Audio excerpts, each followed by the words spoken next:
Yes, it is the basic character of amines. We will start, we will continue today. The basic nature of amines, it is mainly because of the lone pair of electrons on the nitrogen of an amine group. Let me take this one here. See, in case of amines, that is RNH2, the nitrogen will be having a lone pair of electron. Due to the presence of lone pair of electrons on the nitrogen of an amine, this acts as a Lewis base. Yes, last class I have asked this. Many of you have given me the correct answer. ನನಗೆ ವಾಪಸ್ಸು send ಮಾಡಿದ್ರಿ ಆನ್ಸರ್ನ. I am very happy about that. RNH2 is a Lewis base, ಅಥವಾ amines are Lewis bases. Why amines are Lewis base? ಯಾಕೆ ಹೇಳ್ತೀವಿ ನಾವು ಇದನ್ನ Lewis base ಅಂತ?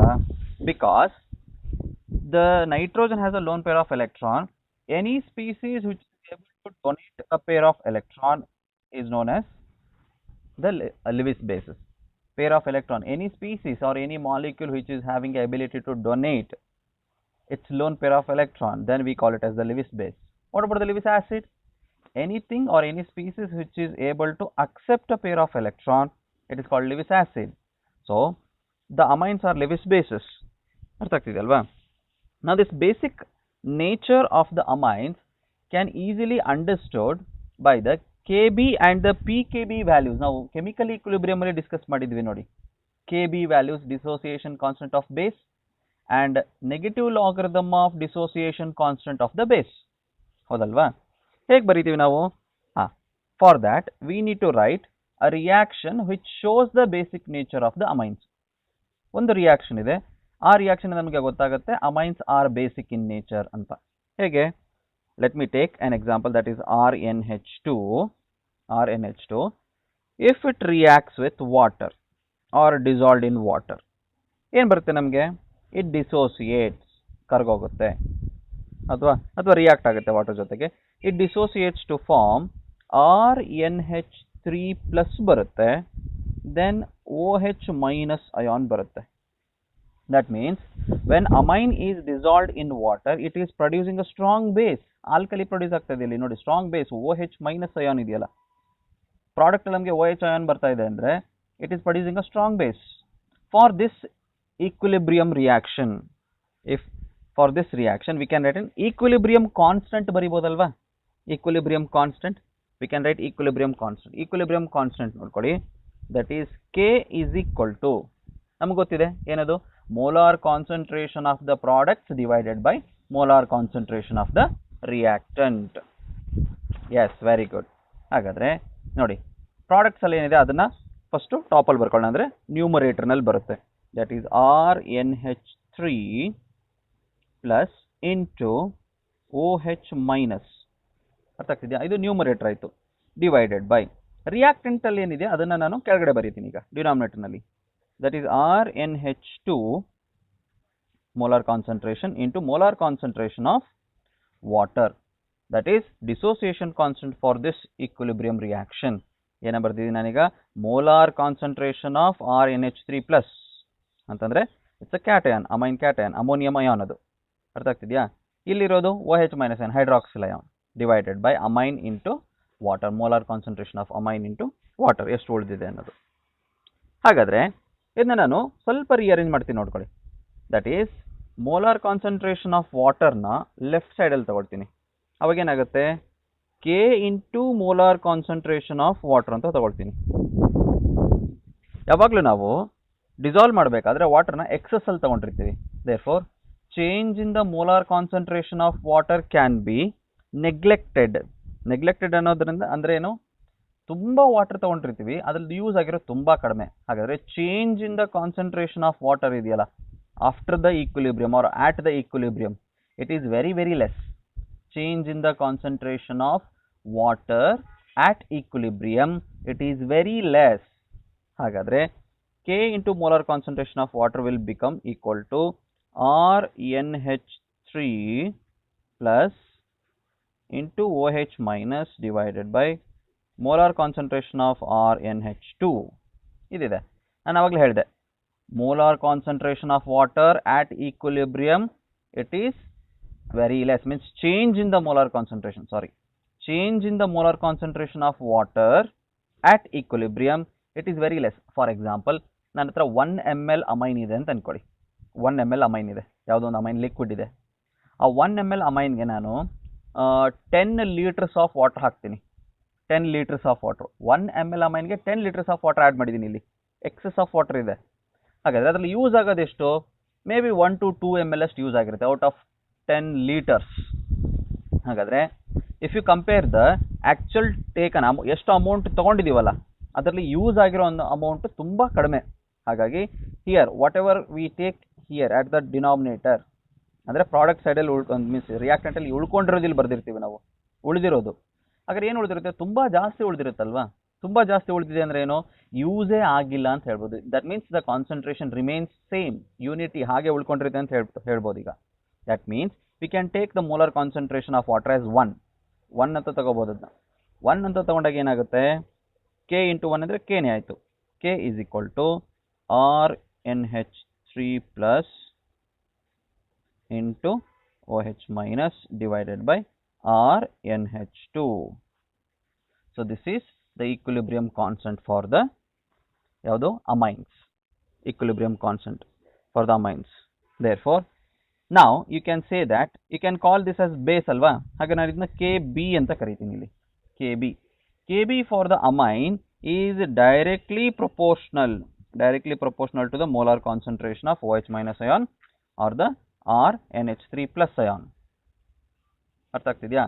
ಹಾಗಾದ್ರೆ ಇಲ್ಲಿ ನಾನು ಏನಂತ ಹೇಳ್ತೀನಿ? As Kb value increases, basic nature or the basic character or the basic strength, basic strength increases. ಇದು Kb ಆಯಿತು. But in terms of negative logarithm ಕೂಡ ಹೇಳ್ತೀವಿ ನಾವು ಇದನ್ನು. The negative logarithm of Kb, negative log of Kb is known as ಏನಂತ ಕರಿತೀವಿ ನಾವು ಇದನ್ನ? Pkb ಅಂತ ಕರಿತೀವಿ. Pkb. Now for this we can write as Pkb value increases basic character or the strength ಏನಾಗುತ್ತೆ? ಬೇಸ್ದು Pkb ವ್ಯಾಲ್ಯೂ ಅಂದರೆ negative logarithm ಅಂದರೆ ಇನ್ವರ್ಸ್ ತಗೊಳ್ತೀವಿ. ಹಾಗಾದರೆ ಇಲ್ಲಿ decreases Pkb value. As the Pkb value increases, basic character or the strength of the base decreases. ನೆನ್ಪಿಟ್ಕೊಳ್ಳಿ. Okay, it's very very important. ಹಾಗಾದ್ರೆ ನಾವು Pkb ವ್ಯಾಲ್ಯೂ ಮತ್ತು Pkb value and Kb value ಮೇಲೆ ನಿಮಗೆ ಕ್ವಶನ್ಸ್ ಬರುತ್ತೆ CET ಮತ್ತು ನೀಟಲ್ಲಿ. ನೆನ್ಪಿಟ್ಕೊಳ್ಳಿ. This is for the CET and NEET. This is for the CET, NEET as well as the JEE. ಅಲ್ಲಿಗೆ ಇದು ಬೇಕಾಗುತ್ತೆ. ಅರ್ಥ ಆಗ್ತಿದೆಯಾ? ಏನು ಕ್ವಶನ್ ಕೇಳ್ತಾರೆ ಹಾಗಂದ್ರೆ, ಅವರು ಒಂದು 3-4 ಅಮೈನ್ಸ್ನ ಕೊಟ್ಟು ಅದರದ್ದು Pkb ವ್ಯಾಲ್ಯೂ ಅಥವಾ Kb ವ್ಯಾಲ್ಯೂನ ಕೊಡ್ತಾರೆ. ಆ ವ್ಯಾಲ್ಯೂಸ್ನ ಕೊಟ್ಟು they will ask you to arrange them in the increasing order of their basic strength or decreasing order of basic strength.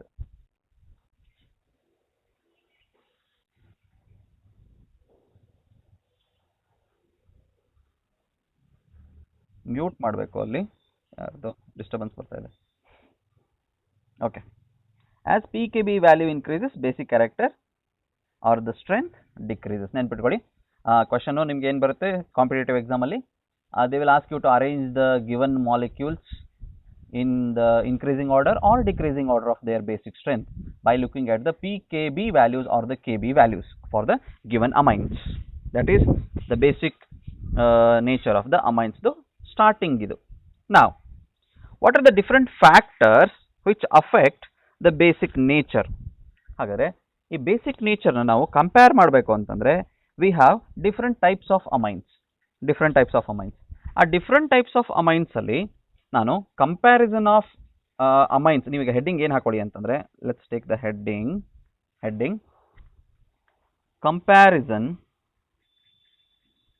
comparison of amines for their basic strength.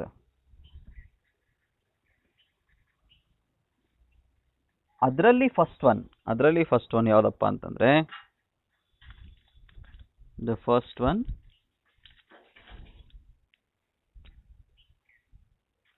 one it is alkyl amines versus ammonia. ನಾನು ಇನ್ನೇ start ಮಾಡಿದ್ದೆ ಅದನ್ನ, alkyl amines versus ammonia. ಇವೆರಡರಲ್ಲಿ ಯಾವುದು strong ಆಗಿರುತ್ತೆ ಅನ್ನೋದನ್ನ check ಮಾಡೋಣ. alkyl amines versus ammonia. Follow ಮಾಡ್ತಿದ್ದೀರಾ ಅನ್ಕೋತೀನಿ. Yes, alkyl amines versus ammonia. ಹೇಗಿದೆ ಈಗ ಆಲ್ಕೈಲ್ ಅಮೈನ್ಸ್ ಅಂತಂದರೆ ನಮಗೆ ಎನಿ ಆರ್ ಗ್ರೂಪ್ RNH2ನ ನಾವು ಯಾವುದ್ರ ಜೊತೆ ಕಂಪೇರ್ ಮಾಡ್ತಾ ಇದ್ದೀವಿ? NH3 ಜೊತೆ ಕಂಪೇರ್ ಮಾಡ್ತಿದ್ದೀವಿ. ಏನು ಕಂಪೇರ್ ಮಾಡ್ತಾ ಇದ್ದೀವಿ? ಬೇಸಿಕ್ ಸ್ಟ್ರೆಂತ್ನ ಕಂಪೇರ್ ಮಾಡ್ತಿದ್ದೀವಿ. Basic strength of alkyl amine versus ammonia. ಇವೆರಡರಲ್ಲಿ ಯಾವುದು strong base? Which one is strong base? Which one is strong base? That is the question. ಅದೇನೋ ತಿಳ್ಕೊಬೇಕಾಗಿರೋದು ಈಗ. Which one is the strong base ಅಂತ. Alkyl amines versus ammonia. Alkyl amines strong ಆಗಿರುತ್ತಾ, strong ಬೇಸಾ, ಅಥವಾ ammonia strong ಬೇಸಾ ಅನ್ನೋದೇ question ಈಗ. ಈಗ ಆಲ್ಕೈಲ್ ಅಮೈನ್ಸ್ನ ಬೇಸಿಕ್ ನೇಚರ್ ಇದೆಯಲ್ಲ, ಅದು 3 ಫ್ಯಾಕ್ಟರ್ಸ್ ಮೇಲೆ ಡಿಪೆಂಡ್ ಆಗಿದೆ. 3 factors. What are those 3 factors which decide the basic strength of alkyl amines? ಯಾವುದದು? 3 ಪಾಯಿಂಟ್ ಇದೆ, 3 ಫ್ಯಾಕ್ಟರ್ಸ್ ಇದೆ, ನೋಡ್ಕೊಳ್ಳಿ. The 3 factors. Let's take the first factor. It is the inductive effect. First ಏನಲ್ಲಿ ಕಲ್ತಿದ್ದೀವಿ ನಾವು? Inductive effect. Second point, inductive effect. Second point, it is solvation effect.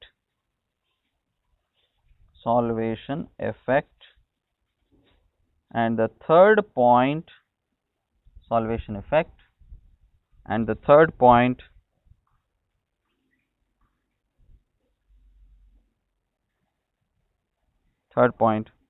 ಬರೀತ್ ಬರ್ಕೊಳ್ತಾ ಇದ್ದೀರಲ್ವಾ, steric effect ಅಥವಾ steric hindrance.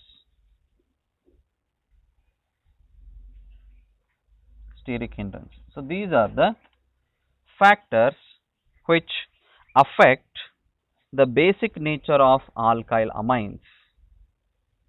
Factors affecting. These are the factors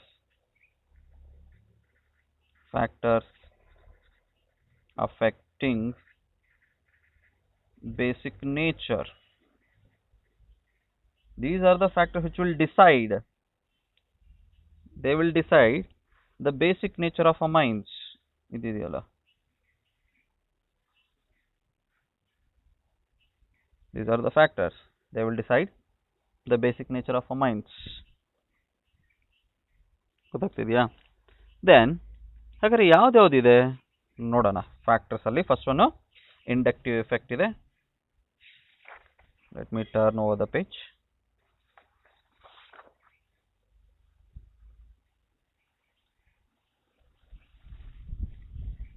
Okay, yeah, let's take the first one.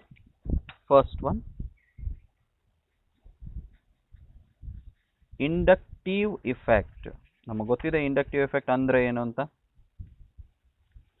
It's a sigma bond pair of electrons moving towards the most electronegative atom in the molecule. Bond pair of electrons ಇದೆಯಲ್ಲ, sigma bond pair of electrons, ಅದು electronegative atom ಕಡೆ move ಆದರೆ ನಾವು ಅದನ್ನ inductive effect ಅಂತ ಕರಿತೀವಿ, ಹೌದಲ್ವಾ? ನಾವು we will discuss the basic nature of amines. ಅದರಲ್ಲಿ ಕೂಡ ಸ್ಪೆಷಲ್ ಆಗಿ ಆಲ್ಕೈಲ್ ಅಮೈನ್ಸ್ ಬಗ್ಗೆ ಡಿಸ್ಕಸ್ ಮಾಡ್ತಿದ್ವಿ. ಆಲ್ಕೈಲ್ ಅಮೈನ್ಸ್ ಅಲ್ಲಿ ಇಂಡಕ್ಟಿವ್ ಎಫೆಕ್ಟ್ ಹೇಗೆ ಆಪರೇಟ್ ಆಗುತ್ತೆ ಅಂತ, whether the inductive effect decide the basic nature or not, ಅದನ್ನ ಡಿಸ್ಕಸ್ ಮಾಡೋಣ. ಈಗ ನಮ್ಮ ಹತ್ರ 3 ಥರದ್ದು ಅಮೈನ್ಸ್ ಇದೆ. We have 3 types of amines. That is primary amine ಅನ್ನೋದಿದೆ, ಹೌದಲ್ವಾ? ಪ್ರೈಮರಿ ಅಮೈನ್ ಅಲ್ಲಿ ಏನಿರುತ್ತೆ, will be having one R group and one nitrogen irutte. Then we will be having 2 hydrogens and lone pair of electron on the nitrogen. This is primary amine. Idu primary amine idu. Artha agtidya? Secondary amine hegirutte, we will be having a nitrogen, 2H, 2 R groups are attached and 1 hydrogen will be there, lone pair of electron irutte. ಇದನ್ನ ನಾನು secondary amine ಅಂತ ಕರಿತೀನಿ, ಗೊತ್ತಿದೆ ಎಲ್ಲರಿಗೂ. And the last one we have tertiary amine, N, 1 R group, 2nd R group, 3rd R group and lone pair of electron, no hydrogens. ಅದನ್ನ ನಾನು tertiary amine ಅಂತ ಕರಿತೀನಿ, ಟರ್ಷರಿ ಅಮೈನ್. ಗೊತ್ತಾಗ್ತಾ ಇದೆಯಾ? ಈಗ ಇಂಡಕ್ಟಿವ್ ಎಫೆಕ್ಟ್ ಎಲ್ಲೆಲ್ಲಿ ಆಪರೇಟ್ ಆಗುತ್ತೆ ಅಂತ ಚೆಕ್ ಮಾಡೋಣ. ಇಂಡಕ್ಟಿವ್ ಎಫೆಕ್ಟ್ ಇಲ್ಲಿ ನೋಡ್ಕೊಳ್ಳಿ. ಇಂಡಕ್ಟಿವ್ ಎಫೆಕ್ಟ್ ಅಂದ್ರೆ ಏನು? It should be a movement of bond pair of electrons between and yes, sigma bond pair of electrons or the sigma bond pair of electrons towards most electronegative atom in the molecule. So ಈ molecule ನಲ್ಲಿ nitrogen most electronegative, ಹೌದಲ್ವಾ? ಅಲ್ಲಿ R group ಅಂದ್ರೆ ಏನು? Will be having a CH3 group ಅಂತ ಅನ್ಕೊಳ್ಳಿ. Methyl group ಇದೆ. Methyl group ಅಲ್ಲಿರುವಂಥ ಎಲೆಕ್ಟ್ರಾನ್ ಯಾವ ಕಡೆಗೆ ಮೂವ್ ಆಗುತ್ತೆ? They will start moving towards the nitrogen ಕಡೆಗೆ ಮೂವ್ ಆಗುತ್ತೆ. ಇಲ್ಲೇನಾಗ್ತಾ ಇದೆ ಈ ಗ್ರೂಪ್ ಅಲ್ಲಿ? Again we have 2 R groups. 2 R groups ಅಂದ್ರೆ ಏನಾಯ್ತು? ಈ ಕಡೆಯಿಂದನೂ ಎಲೆಕ್ಟ್ರಾನ್ಸ್ ಮೂವ್ ಆಗುತ್ತೆ ನೈಟ್ರೋಜನ್ ಕಡೆಗೆ, ಮೇಲಿಂದ ಟಾಪ್ ಇಂದಾನು ಕೂಡ ಎಲೆಕ್ಟ್ರಾನ್ಸ್ ನೈಟ್ರೋಜನ್ ಕಡೆಗೆ ಮೂವ್ ಆಗುತ್ತೆ. ಅರ್ಥ ಆಗ್ತಿದ್ಯಾ? ನಾವು here in case of tertiary amines, from all the 3 directions, side ಇಂದ ಲೆಫ್ಟ್ ಇಂದ ಆಗ್ತಾ ಇದೆ, ಟಾಪ್ ಇಂದ ಆಗ್ತಾ ಇದೆ, then again from the right towards the left. ನೋಡು, ಆಲ್ ದ 3 ಡೈರೆಕ್ಷನ್ ಇಂದ ಏನಾಗ್ತಾ ಇದೆ? Nitrogen electrons are moving towards the nitrogen. ಈಗ let's take the first one, primary amine. Primary amine ಅಲ್ಲಿ ಒಂದೇ R ಗ್ರೂಪ್ ಇದೆ. This is an electron releasing group. ಹಾಗಾಗಿ electrons ಎಲ್ಲ ನೈಟ್ರೋಜನ್ ಕಡೆಗೆ ಮೂವ್ ಆಗುತ್ತೆ. ನೈಟ್ರೋಜನ್ ಕಡೆಗೆ ಮೂವ್ ಆದಾಗ electron density on the nitrogen increases. As the electron density on the nitrogen increases, ಏನಾಗುತ್ತೆ? ನೈಟ್ರೋಜನ್ ಎಲೆಕ್ಟ್ರಾನ್ ಡೆನ್ಸಿಟಿ ಜಾಸ್ತಿ ಆದರೆ it will push the electron towards the nitrogen and they will start moving away. ಹೌದಾ? ಅಕಸ್ಮಾತಾಗಿ ನಾನು ಇಲ್ಲೇನಾದರೂ ಒಂದು H+ ion ಏನಾದರೂ ಇಟ್ಟಿದ್ದಿದ್ರೆ, acid ಇದು base ಅಲ್ವಾ, ಆಸಿಡ್ ಜೊತೆ ರಿಯಾಕ್ಟ್ ಆಗುತ್ತೆ. This is the H+ ion. ಈ H+ ಅಯಾನ್ ಜೊತೆ ಏನಾಗುತ್ತೆ? ರಿಯಾಕ್ಟ್ ಆಗುತ್ತೆ. ಈಗ ತುಂಬಾ ಸಿಂಪಲ್ ಆಗಿ ಅರ್ಥ ಮಾಡ್ಕೊಳ್ಬೇಕಾಗಿರೋದು ಏನಂದ್ರೆ, ಯಾವ ಮಾಲಿಕ್ಯೂಲು ಆಸಿಡ್ ಜೊತೆ ತುಂಬಾ ಫಾಸ್ಟ್ ಆಗಿ ರಿಯಾಕ್ಟ್ ಆಗುತ್ತೋ that molecule is a strong base. ಅಷ್ಟೇ ನಾವು ಅರ್ಥ ಮಾಡ್ಕೋಬೇಕಾಗಿರೋದು. ಹಾಗಾದ್ರೆ ಇಲ್ಲಿ 1 2 3 ಮಾಲಿಕ್ಯೂಲ್ಸ್ ಇದೆ, ಅಮೈನ್ಸ್ ಇದೆ, 3 ಮಾಲಿಕ್ಯೂಲ್ಸ್ ಇದೆ, ಹೌದಲ್ವಾ? ಇದರಲ್ಲಿ ಅಮೈನ್, ಪ್ರೈಮರಿ ಅಮೈನ್ ತುಂಬಾ ಫಾಸ್ಟ್ ಆಗಿ ಆಸಿಡ್ ಜೊತೆ ರಿಯಾಕ್ಟ್ ಆಗುತ್ತಾ? ಸೆಕೆಂಡರಿ ಅಮೈನ್ ಫಾಸ್ಟ್ ಆಗಿ ಆಸಿಡ್ ಜೊತೆ ರಿಯಾಕ್ಟ್ ಆಗುತ್ತಾ? ಅಥವಾ ಟರ್ಷರಿ ಅಮೈನು ಫಾಸ್ಟ್ ಆಗಿ ಆಸಿಡ್ ಜೊತೆ ರಿಯಾಕ್ಟ್ ಆಗುತ್ತಾ? ಸರ್ ಅದು ಹೇಗೆ ಗೊತ್ತಾಗುತ್ತೆ? ನೋಡಿದ ತಕ್ಷಣ ಗೊತ್ತಾಗುತ್ತಾ? ಹೌದು, ನೋಡಿದ ತಕ್ಷಣ ಗೊತ್ತಾಗುತ್ತೆ. ಯಾಕೆಂದ್ರೆ ಇಲ್ಲಿ ಒಂದು R ಗ್ರೂಪ್ ಇದೆ. It will push the electron towards the nitrogen. It makes the electron cloud richer at the nitrogen, which in turn ಏನಾಗುತ್ತೆ? It will move towards the H+ ion and react. ಇವೆರಡರ ಮಧ್ಯದಲ್ಲಿ reaction ಆಗುತ್ತೆ. ಆಗ ನಮಗೆ RNH3+ ಬರುತ್ತೆ. So what ever the cation formed becomes stable. ಯಾಕೆ cation stable ಆಗುತ್ತೆ? ಅದ್ರ ಜೊತೆ ಸ್ಟ್ರಾಂಗ್ ಬಾಂಡಿಂಗ್ ಅಲ್ಲಿ ಇನ್ವಾಲ್ವ್ ಆಗುತ್ತೆ.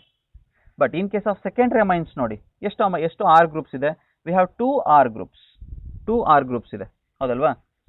ಇಲ್ಲೊಂದು R ಗ್ರೂಪ್ ಇದೆ, ಇಲ್ಲೊಂದು R ಗ್ರೂಪ್ ಇದೆ, 2 R groups. That means there are 2 groups which are pushing the electrons towards the nitrogen. ಇದು ಎಲೆಕ್ಟ್ರಾನ್ ನ ಮೂವ್ ಮಾಡ್ತಾ ಇದೆ.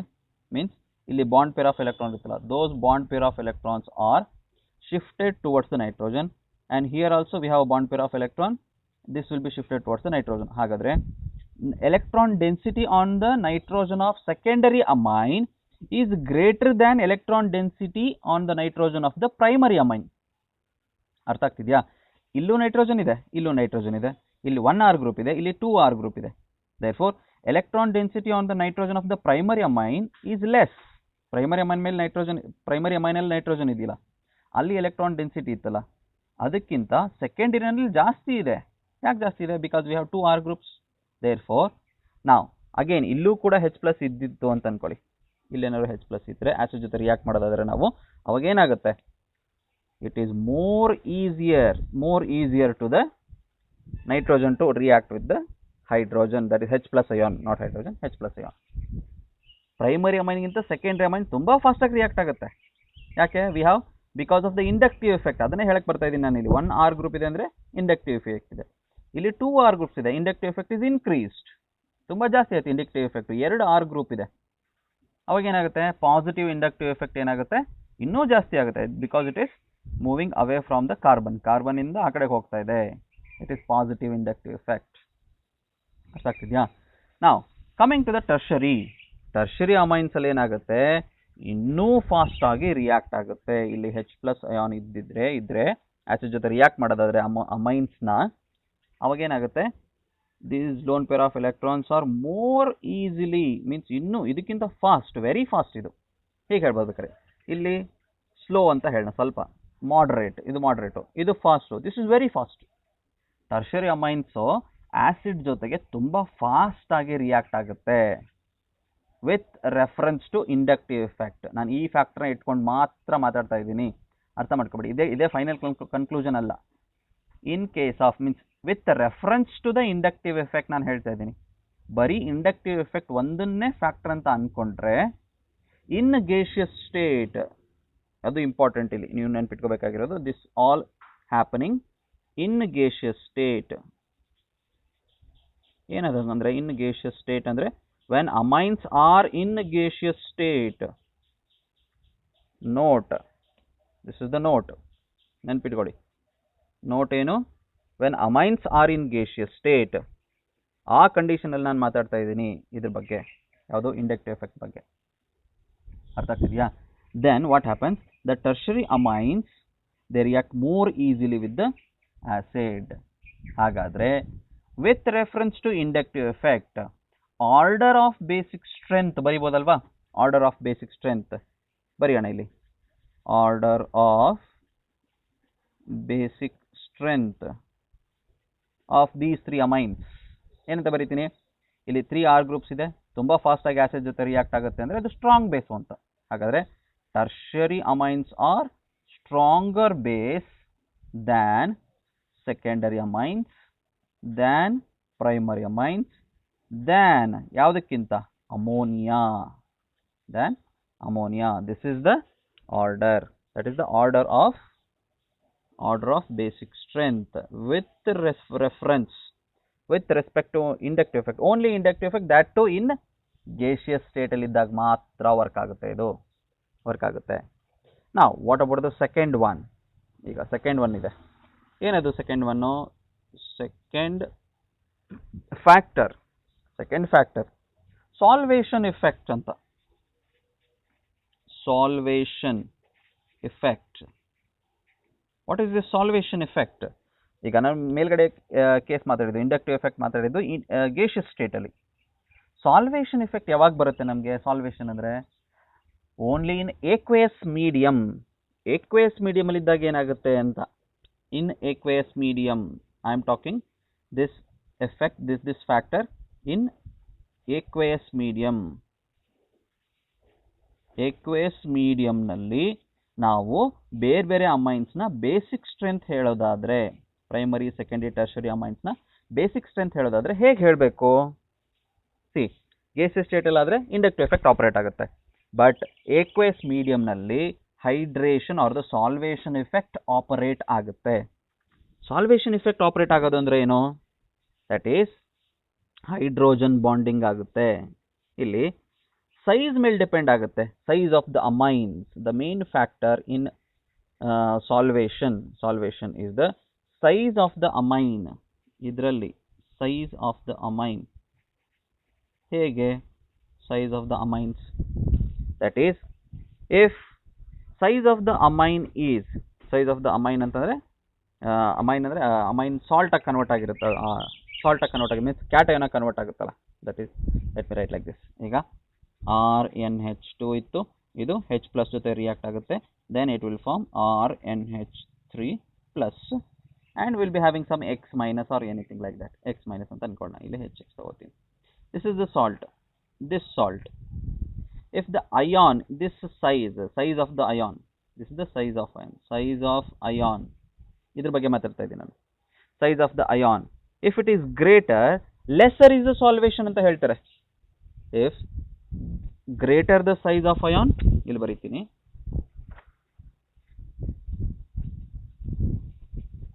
greater the size of ion, greater the size of ion, less is the solvation, less is the solvation. Sir ಇದ್ರ ಬಗ್ಗೆ ಯಾಕೆ ಹೇಳ್ತಿದ್ದೀರಾ, ಸಾಲ್ವೇಷನ್ಗೂ basic ನೇಚರ್ಗೂ ಏನು relation ಇದೆ ಅದನ್ನ ನೀವು ಕೇಳ್ಬೋದು. ಏನಂತಂದರೆ, as the solvation increases the cation formed becomes stable. ನಮಗೆ ಬೇಸಿಕ್ ನೇಚರ್ ಡಿಸೈಡ್ ಆಗೋದೇ ಹಾಗೆ. ಏನದು, ಇಫ್ ಸಾಲ್ಟಲ್ಲಿರುವಂಥ ಕ್ಯಾಟಯಾನ್ ತುಂಬ ಸ್ಟೇಬಲ್ ಆದರೆ then basic nature or the basic strength is more, strength of the base is more. ಇಲ್ಲಿ ನೋಟ್ ಮಾಡ್ಕೊಳ್ಳಿ ಬೇಕಾದ್ರೆ, ರೈಟ್ ಅ ನೋಟ್. ಇಲ್ಲಿ ಸಾಲ್ವೇಷನಲ್ಲಿ ಏನಾಗುತ್ತೆ, note, that is greater the stability of cation, stronger is the base, stronger is the base. ಹಾಗಾದರೆ ಆ stability ಯಾವುದ್ರ ಮೇಲೆ ಡಿಪೆಂಡ್ ಆಗುತ್ತೆ, that is depend on the solvation, that is stability increases with increase in the solvation. Sir ಎಲ್ಲ ಗೊತ್ತಾಯಿತು, ಈ ಸಾಲ್ವೇಷನ್ನೇ ಗೊತ್ತಾಗಲಿಲ್ವಲ್ಲ. Salvation ಅಂದರೆ ಏನು, ತುಂಬ ಸಿಂಪಲ್, ನೀನೇನೋ ಹೇಳಿದ್ದೆ ಅದನ್ನ. ಸಾಲ್ವೇಷನ್ ಅಂದರೆ ಏನು, ಈಗ ಫಾರ್ ಎಕ್ಸಾಂಪಲ್ ಇದು ಅಮೈನ್ ಇದೆ ಅಪ್ಪ, RnH2 ಇದೆ, ಇಲ್ಲಿ ಲೋನ್ ಪೇರ್ ಇರುತ್ತೆ, ಇಲ್ಲಿಗೆ ಸಾಲ್ವೇಷನ್ ಮಾಡ್ಬೇಕು ನಾನೀಗ. ಸಾಲ್ವೇಷನ್ ಅಂದರೆ ಏನು, ಇಲ್ಲೊಂದು ವಾಟರ್ ಮಾಲಿಕ್ಯೂಲ್ ಇದೆ ಅಂತ ಅಂದ್ಕೊಳ್ಳಿ, ಹೀಗೆ let me take different one. Okay, ಇಲ್ಲಿ ವಾಟರ್ ಮಾಲಿಕ್ಯೂಲ್ ಇದೆ, ಹೌದಾ. ಈಗ ಈ ವಾಟರ್ ಮಾಲಿಕ್ಯೂಲಲ್ಲಿ ಹೈಡ್ರೋಜನ್ ಇದೆ, nitrogen loan pair of electrons ಇದೆ, ಇದು ಎಲೆಕ್ಟ್ರೋನೆಗೆಟಿವ್, ಇದು ಹೈಡ್ರೋಜನ್. ಇವೆರಡರ ಮಧ್ಯದಲ್ಲಿ ಏನಾಗುತ್ತೆ, ಒಂದು ಹೈಡ್ರೋಜನ್ ಬಾಂಡಿಂಗ್ ಕ್ರಿಯೇಟ್ ಆಗುತ್ತೆ. If there is a formation of hydrogen bonding between the amine and the water molecule, ಅಥವಾ hydrogen of the amine and the oxygen of the water, ಇಲ್ಲಿದೆಯಲ್ಲ ದಿಸ್ ಒನ್, ಈ hydrogen bonding ಆದರೆ ನಾವು ಅದನ್ನ ಏನಂತ ಕರಿತೀವಿ, we call it as solvation. ಇದನ್ನೇ solvation ಅಂತ ಕರಿತೀವಿ. If any amine makes hydrogen bonding with the water molecule by using nitrogen or the hydrogen atom of the amine, ಅಂದರೆ ಅಮೈನಲ್ಲಿ ಹೈಡ್ರೋಜನ್ ಆಟಮ್ ಇರುತ್ತಲ್ಲ, ಆ ಹೈಡ್ರೋಜನ್ ಆಟಮ್ನ ಯೂಸ್ ಮಾಡಿಕೊಂಡು ವಾಟರ್ ಜೊತೆಗೆ ಅದು ಹೈಡ್ರೋಜನ್ ಬಾಂಡಿಂಗ್ನ ಮಾಡಿದ್ರೆ then we call it as the hydration or the salvation ಅಂತ ಕರಿತೀವಿ. Very simple. ಹಾಗಾದ್ರೆ ಏನೀಗ, ಈಗ ನೋಡಿ ಮತ್ತೆ ನಾನು 3 ಟೈಪ್ಸ್ ಆಫ್ ಅಮೈನ್ಸ್ ತಗೊಳ್ತೀನಿ. 3 ಟೈಪ್ಸ್ ಆಫ್ ಅಮೈನ್ಸ್ ಇದೆ ನಮ್ಮ ಹತ್ರ, ಹೌದಾ. ಯಾವ್ದಿದೆ, we have 3 types of amines. Again we have the primary amine RnH2 ಇದೆ, ದೆನ್ ವಿ ಹ್ಯಾವ್ 2RNH ಇದೆ, ಇನ್ನೊಂದಿರೋದು ಯಾವುದು ಟರ್ಷಿಯರಿ ಅಮೈನಲ್ಲಿ 3RN ಇರುತ್ತೆ, ಅದು 3RN. This is tertiary amine, ಹೌದಾ. ಈಗ ಚೆಕ್ ಮಾಡೋಣ ಹೈಡ್ರೇಷನ್ ಯಾವುದ್ರಲ್ಲಿ ಜಾಸ್ತಿ ಆಗುತ್ತೆ ಅಂತ. ಇಲ್ಲಿ ನೋಡ್ಕೊಡಿ, ಫಸ್ಟ್ ಒನ್ RnH2, RnH2 ಇದು ಪ್ರೈಮರಿ ಅಮೈನ್. ಇದು ಪ್ರೈಮರಿ ಅಮೈನಲ್ಲಿ 2 ಹೈಡ್ರೋಜನ್ ಇದೆ. ಹಾಗಾದರೆ 2 hydrogens and 1 nitrogen, that means it can make 3 hydrogen bonds. 3 hydrogen bonds ಮಾಡ್ಬೋದಾ ಇದು? ಹೇಗೆ ಇಲ್ಲಿ ನೋಡ್ಕೊಳ್ಳಿ, 2 ಹೈಡ್ರೋಜನ್ ಇರುತ್ತ 2 ವಾಟರ್ ಮಾಲಿಕ್ಯೂಲ್ ಜೊತೆ ಇದು ಬಾಂಡ್ ಮಾಡ್ಕೊಳ್ಳುತ್ತೋ ಇಲ್ವಾ? Let me write clearly. ಹೀಗಿದೆ ನೋಡಿ, ಆರ್ ಗ್ರೂಪ್ ಇರುತ್ತೆ, ಎನ್, ಒಂದು ಹೈಡ್ರೋಜನ್, ಅನದರ್ ಹೈಡ್ರೋಜನ್, ಹೀಗಿದೆ. ಈಗ ಈ ಹೈಡ್ರೋಜನ್ನು ಎರಡು ವಾಟರ್ ಮಾಲಿಕ್ಯೂಲ್ ಜೊತೆ ಬಾಂಡ್ ಮಾಡ್ಕೋಬಹುದು. ನೈಟ್ರೋಜನ್ 1 ವಾಟರ್ ಮಾಲಿಕ್ಯೂಲ್ ಜೊತೆ ಮಾಡ್ಕೋಬಹುದು. ಹೀಗೆ ಇಲ್ಲಿ ನೋಡಿ, ಇಲ್ಲೊಂದು ವಾಟರ್ ಮಾಲಿಕ್ಯೂಲ್ ಬರೀತೀನಿ. This is 1 water molecule, this is another water molecule. ಹೌದಾ? ಇವೆರಡರ ಮಧ್ಯೆ ಹೈಡ್ರೋಜನ್ ಬಾಂಡಿಂಗ್ ಮಾಡ್ಬೋದಾ ನಾವೀಗ? Yes we can do. ಹೀಗೆ ಈ ಹೈಡ್ರೋಜನು ಈ ಆಕ್ಸಿಜನ್ ಮಧ್ಯದಲ್ಲಿ ಹೈಡ್ರೋಜನ್ ಬಾಂಡಿಂಗ್ ಆಗುತ್ತೆ. ಈ ಹೈಡ್ರೋಜನ್ ಮತ್ತು ಈ ಆಕ್ಸಿಜನ್ ಮಧ್ಯದಲ್ಲಿ ಹೈಡ್ರೋಜನ್ ಬಾಂಡಿಂಗ್ ಆಗುತ್ತೆ. ನೆಕ್ಸ್ಟ್ ಇನ್ನೆಲ್ಲಾಗುತ್ತೆ? ನೈಟ್ರೋಜನ್ ತಲೆ ಮೇಲೆ ಏನಿದೆ? ಲೋನ್ ಪೇರ್ ಇದೆ. ಸೊ ಅದು ಸುಮ್ಮನೆ ಕೂರುತ್ತಾ? ನಾನು ಹೈಡ್ರೋಜನ್ ಬಾಂಡಿಂಗ್ ಮಾಡ್ಕೊಳ್ತೀನಿ ಅಂತ ಅನ್ನುತ್ತೆ. ಯಾವುದ್ರ ಜೊತೆ ಹೈಡ್ರೋಜನ್ ಬಾಂಡಿಂಗ್ ಮಾಡ್ಕೊಳ್ಳುತ್ತೆ ಅದು? Again with the hydrogen of the water molecule.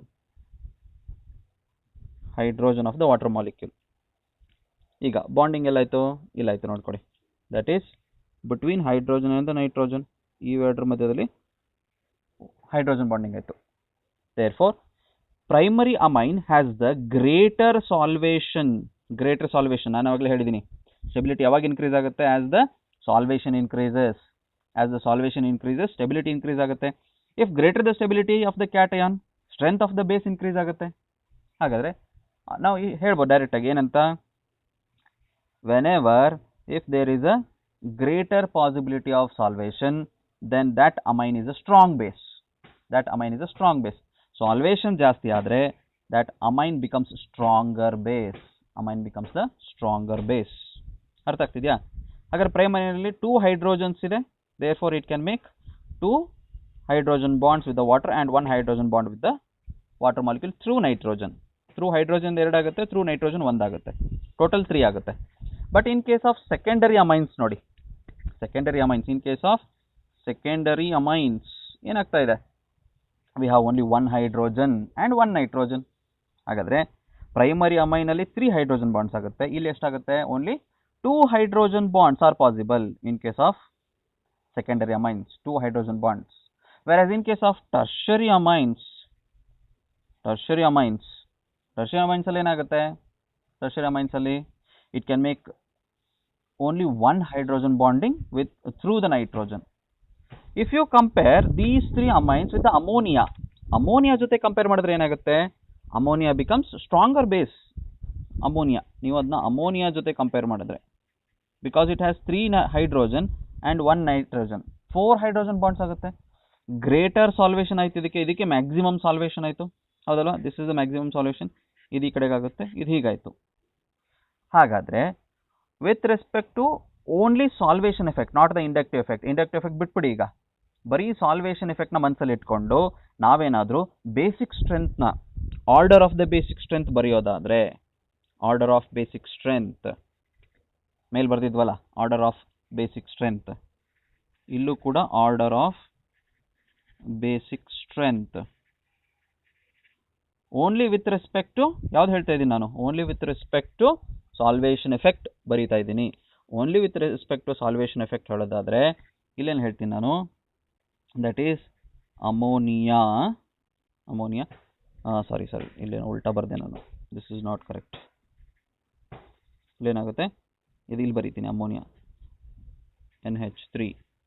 NH3 is stronger base than primary amine, than secondary amine, than tertiary amine. ಹೌದಲ್ವಾ? ಇಲ್ಲಿ 3 ಹೈಡ್ರೋಜನ್ ಇದೆ, 1 ನೈಟ್ರೋಜನ್ ಇದೆ, 4 ಹೈಡ್ರೋಜನ್ ಬಾಂಡಿಂಗ್ ಆಗುತ್ತೆ. ಇಲ್ಲಿ 2 ಹೈಡ್ರೋಜನ್ ಇದೆ, 1 ನೈಟ್ರೋಜನ್ ಇದೆ, 3 ಹೈಡ್ರೋಜನ್ ಬಾಂಡಿಂಗ್ ಆಗುತ್ತೆ. ಇಲ್ಲಿ 1 ಹೈಡ್ರೋಜನ್ 1 ನೈಟ್ರೋಜನ್ ಇದೆ, therefore 2 hydrogen bonding. In case of tertiary amine, no hydrogens, only 1 nitrogen, therefore only 1 hydrogen bonding is possible. ಅರ್ಥ ಆಗ್ತಿದೆಯಾ? Solvation effect will be maximum in case of ammonia. That means order ಏನಾಗುತ್ತೆ ನೋಡ್ಕೊಳ್ಳಿ. NH3 becomes stronger base than primary amine, than secondary amine, than tertiary amine.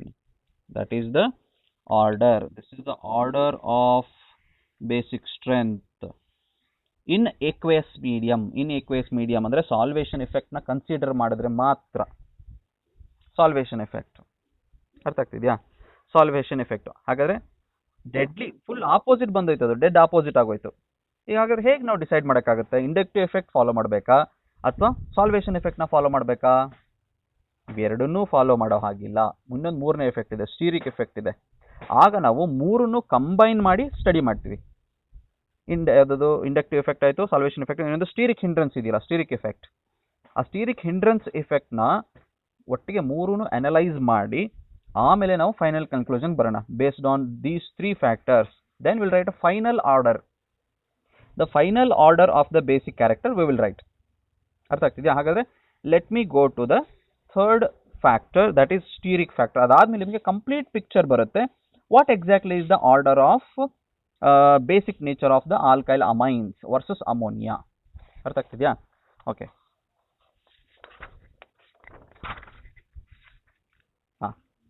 Now we'll take the third one.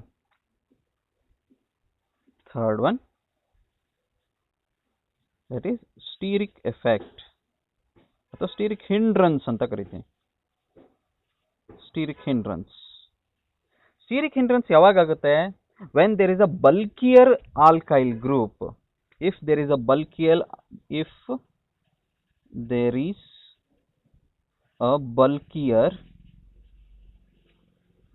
alkyl group, steric hindrance increases. Sir, steric hindrance ಹೇಗೆ basic ನೇಚರ್ನ affect ಮಾಡುತ್ತೆ ಅಂತ ನೀವು ಕೇಳ್ಬೋದು. ಮತ್ತೆ ನಾನು ರಿಯಾಕ್ಷನ್ ಬರೀತೀನಿ ನೋಡ್ಕೊಳ್ಳಿ. The same simple reaction. ಏನಂತ ಹೇಳಿದ್ದೆ ನಾನು? RNH2 ಇರುತ್ತೆ, ಇದಕ್ಕೆ ನಾನು HX ಆ್ಯಡ್ ಮಾಡ್ತೀನಿ. ಆಗ ನನಗೆ RNH3 plus and X minus ಬರುತ್ತೆ. ಹೌದಾ?